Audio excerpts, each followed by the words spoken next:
warahmatullahi wabarakatuh. Welcome back my YouTube channel. Balik lagi sama aku, Mommy Elvi di sini. Hai semuanya, apa kabarnya kalian hari ini? Mudah-mudahan selalu dalam keadaan sehat, selalu dalam keadaan baik pastinya, selalu dalam keadaan happy, ceria pastinya ya. Oke, di video kali ini aku pengen banget nih sharing-sharing ke kalian untuk masalah keuangan. Karena apa? Karena nggak sedikit atau nggak jarang aku juga masih dapet nih WA. Boleh nggak tolong transferin aku dulu? Kadang di sini aku bingung gimana sih caranya kalian mengatur keuangan kalian. Kenapa di setiap pertengahan bulan menuju akhir bulan itu udah tanggal-tanggalnya kritis, atau bisa dibilang itu keuangan kalian itu udah menipis.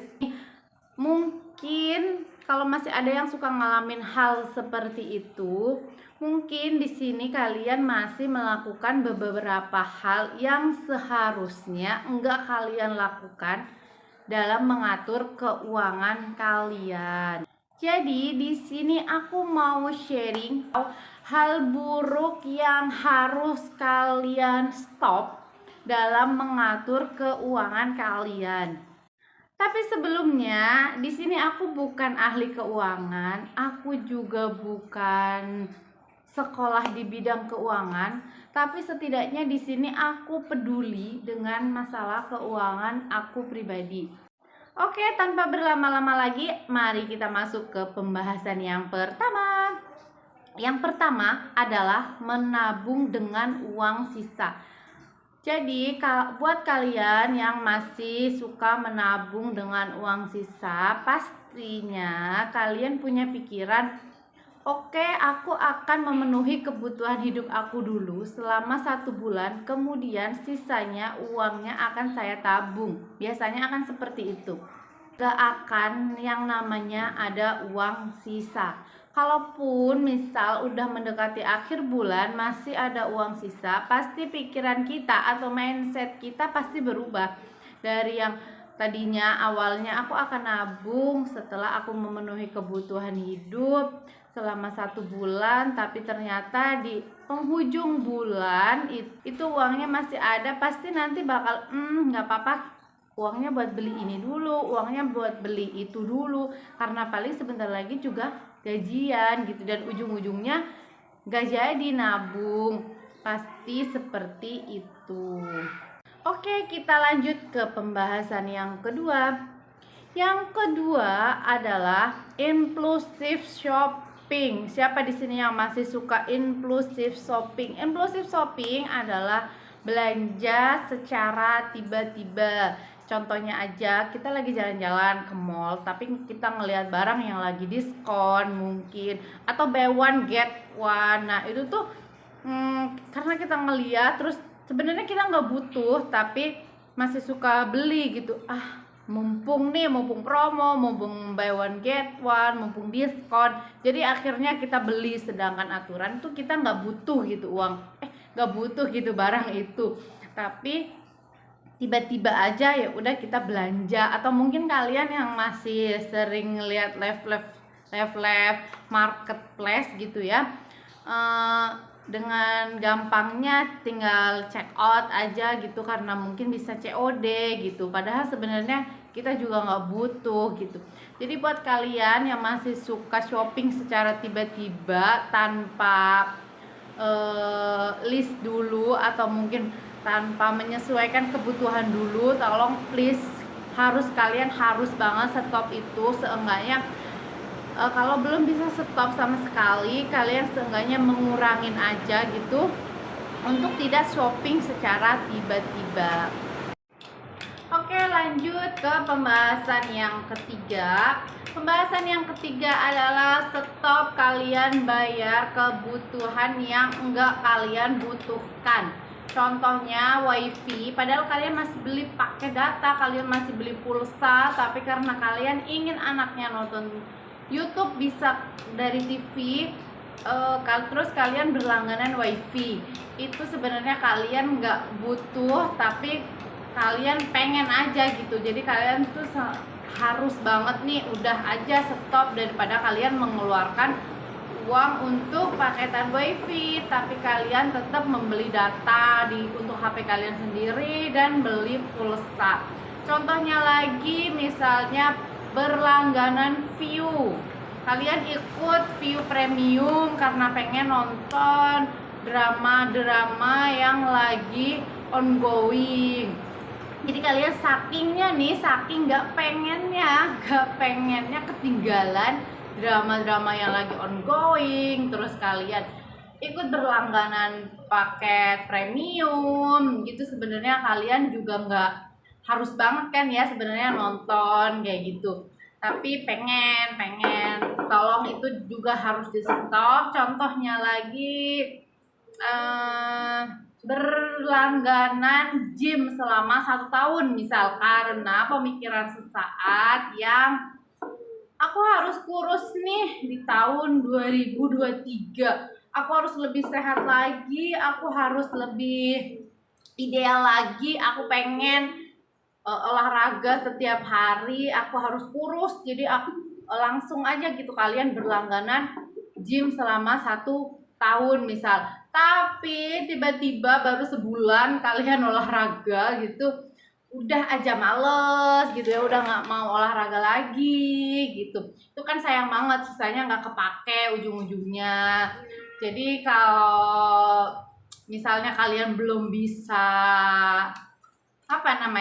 konsisten gitu ya, mendingan kalian jangan dulu langsung berlangganan selama setahun, karena itu sayang banget sih menurut aku. Kita udah buang-buang uang terus kita nggak pakai, itu kan sayang ya. Makanya kalian harus lebih teliti lagi dalam mengatur keuangan kalian. Jadi untuk hal-hal yang sebenarnya kalian gak butuhkan itu mendingan jangan gitu. Yang gak urgent banget, yang gak penting-penting banget, kalau bisa ya jangan gitu. Lanjut yang keempat adalah emotional shopping. Siapa di sini yang masih suka emotional shopping? Emotional shopping itu apa sih? Emotional shopping itu kayak membenarkan diri sendiri untuk membeli suatu barang. Misalnya gini, kita lagi jalan-jalan ke mall atau kita pergi kemana, kita pengen beli sesuatu yang sebenarnya kita nggak ada budget untuk beli hal itu, untuk membeli barang itu, tapi kita kayak membenarkan diri sendiri gitu. Gak apa-apa sekali-kali aku beli ini untuk nyenengin diri aku sendiri, gak apa-apa sekali-kali aku juga butuh ini misalnya gitu. Dan itu yang namanya emotional shopping. Itu akan menjadi kebiasaan, itu akan menjadi hal buruk buat karena kalau misalnya kita udah biasa kayak gitu, nanti walaupun kita nggak ada anggaran untuk itu, jadi yang terbiasa ya nggak apa-apa aku beli untuk diri aku sendiri, nggak apa-apa aku beli ini untuk nyenengin diri sendiri. Jadi mulai sekarang yang masih suka emotional shopping, kalian wajib banget kontrol diri kalian biar kalian nggak seperti itu. Oke, lanjut. Next yang berikutnya adalah stop keeping with up expensive friend, karena pertemanan itu mempengaruhi banget keuangan kita menurut aku pribadi. Karena kalau kita berteman sama orang yang senengnya jalan-jalan, senengnya ngopi, nongkrong, nge-mall, kita nggak ada budget buat itu, terus kita pengen ikut, kan susah gitu. Jadi makanya kenapa harus stop berteman, bukan stop berteman dengan mereka, kasih aja pengertian ke mereka. Aku nggak bisa ikut nongkrong, aku nggak bisa ikut ngopi-ngopi cantik. Jadi kalau misalnya temen itu baik, pasti mereka bakalan support, mereka bakalan ngedukung kalian. Ya udah, nggak apa-apa kalau nggak ikut, atau mungkin temen yang baik itu ya udah kita ganti aja ngopinya di rumah kamu gitu, misal kita nongkrongnya di rumah kamu misalnya gitu, pasti kan ya.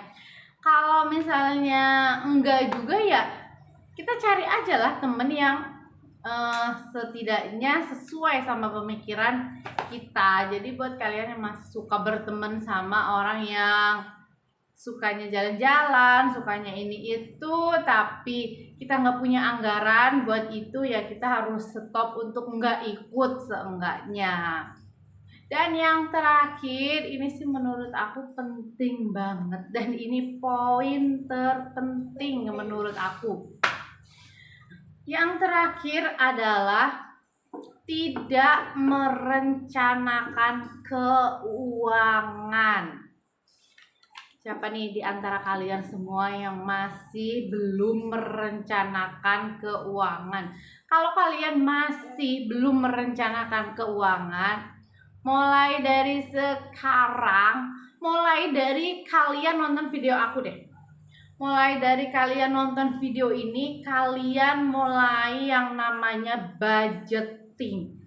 Jadi kalau misalnya kalian udah mulai budgeting, itu tuh uang kalian akan ada tujuannya gitu. Akan ada tempat-tempatnya untuk apa-apanya. Menurut aku nih, karena aku tuh percaya banget, 1 rupiah uang kita itu tuh harus banget ada tujuannya. Kenapa? Karena kalau kita nggak ada tujuannya, kita tuh nanti akan menyesal di akhir bulan. Karena pasti nanti di akhir bulan itu, uang aku udah nggak ada, uang aku udah habis, uang aku kemana, uang aku buat apa. Biasanya akan seperti itu kalau kita nggak melakukan budgeting. Jadi buat kalian semua yang belum budgeting, please banget kalian lakukan ini, karena ini menurut aku poin-poin terpentingnya. Oke, itu aja video dari aku. Mohon maaf apabila masih ada salah kata, salah ucap, atau mungkin ada yang menyinggung perasaan kalian. Aku mohon maaf banget. Buat kalian yang pengen mungkin tanya apa aja gitu, kalian bisa tulis di kolom komentar. Kalau enggak, kalian bisa follow Instagram aku, karena di sana kita bisa bales-balesan DM, atau mungkin bisa tukeran nomor WhatsApp biar barangkali gitu ya. Jangan lupa buat follow akun Instagram aku juga. Dan mohon support dari kalian semuanya buat like, komen, dan juga subscribe video aku, channel YouTube aku. Tolong support dan dukungan kalian biar aku tetap bisa bikin video-video untuk menginspirasi kalian semua. Itu aja video dari aku akhiri. Wassalamualaikum warahmatullahi wabarakatuh. See you the next video. Bye bye. Terima kasih semuanya.